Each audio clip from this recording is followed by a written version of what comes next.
नमस्कार दोस्तों, हर साल 1 जनवरी को हम सब एक दूसरे को हैप्पी न्यू ईयर विश करते हैं, पार्टियां करते हैं। लेकिन क्या आपने कभी सोचा कि नया साल 1 जनवरी को ही क्यों होता है?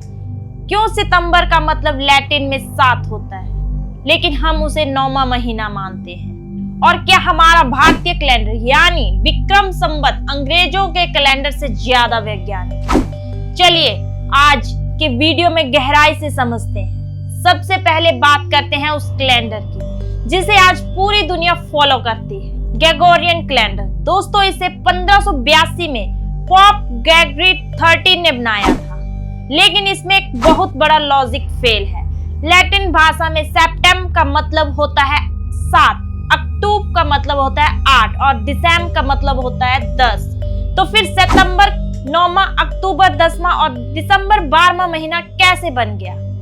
असल में पुराने रोमन कैलेंडरों में सिर्फ 10 महीने होते थे और साल मार्च से शुरू होता था। लेकिन फिर आए राजा जूलियस सीजर और बाद में रोमन सम्राटों ने अपने अहंकार की तुष्टि के लिए इसमें जनवरी और फरवरी जोड़ दिया और बीच में जुलाई और अगस्त अपने नाम डाल दिए। नतीजा पूरा गणित बिगड़ गया। अब इसकी तुलना करते हैं सनातन यानी हिंदू कैलेंडर से। यहाँ कुछ भी रैंडम नहीं है। हिंदू कैलेंडर लूनी सोलर है, यानी ये सूर्य और चंद्रमा दोनों की गति को ट्रैक करता है। क्या आपने गौर किया है कि हिंदू महीनों के नाम चैत्र, बैसाख, कार्तिक ये कहां से आए?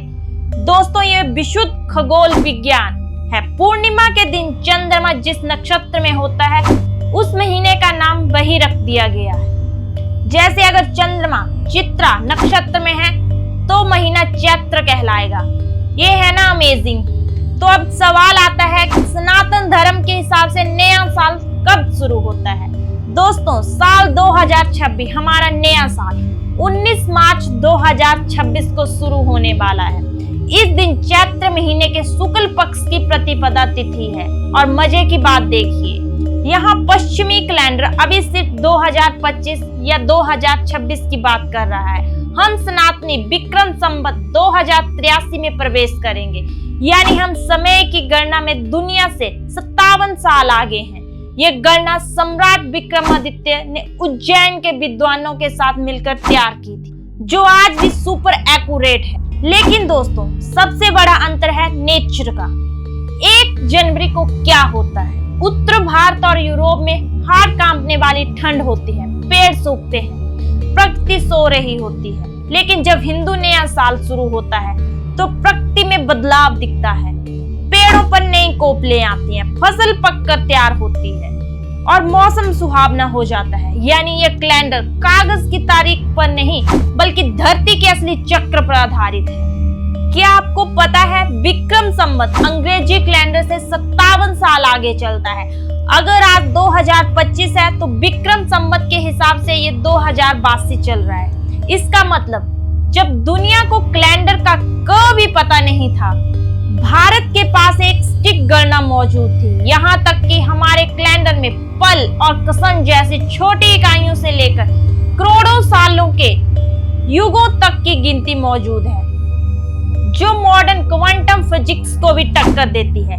1 जनवरी को नया साल मनाना एक ग्लोबल बिजनेस और एडमिनिस्ट्रेटिव जरूरत बन गया है और उसमें कोई बुराई नहीं।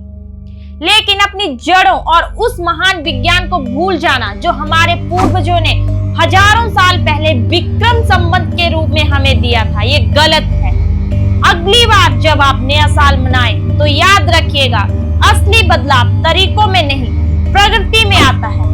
दोस्तों, अंत में मैं बस यही कहूंगी, इस वीडियो को इतना शेयर कर दीजिए अपने सनातनी भाइयों तक की सबको इस असलियत का पता लग जाए। हमें अपनी जड़ों और उस महान विज्ञान को नहीं भूलना चाहिए जो हमारे पूर्वजों ने हजारों साल पहले हमें दिया था। 1 जनवरी को पार्टी जरूर करें, लेकिन अपने असली गौरवशाली नए साल का सम्मान करना ना भूलें। आपकी इस बारे में क्या सोच है? नीचे कमेंट में जरूर बताएं। वीडियो पसंद आए तो शेयर कीजिए। मिलते हैं अगली वीडियो में, तब तक के लिए नमस्कार।